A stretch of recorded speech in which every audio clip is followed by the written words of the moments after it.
ଆଜି ହେଉଛି ଜୁନ୍ 4 ତାରିଖ। ଏବେ ଭୋଟ ଗଣା ଚାଲିଛି। ଜୁନ୍ 4 ତାରିଖ ଏବେ ଭୋଟ ଗଣା ଚାଲିଛି। ଆପଣମାନେ ଟିଭି ସ୍କ୍ରିନରେ ଦେଖିପାରୁଥିବେ ବିଜେଡ଼ି ଏବେ ଆଗୁଆରେ ଅଛି।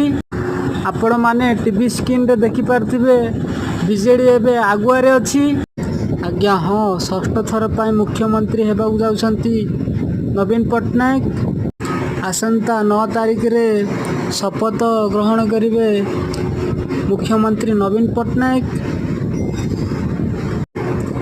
ଆଜ୍ଞା ଦେଖନ୍ତୁ, ବିଜେଡ଼ି ଏବେ ଆଗୁଆରେ ଅଛି। ଦେଖନ୍ତୁ, ସମୟ ହିଁ କହିପାରିବ କିଏ ବିଜୟ ଲାଭ କରୁଛି ଓଡ଼ିଶାରେ ଏବଂ କିଏ ଶପଥ ଗ୍ରହଣ କରିବେ ଓଡ଼ିଶାରେ।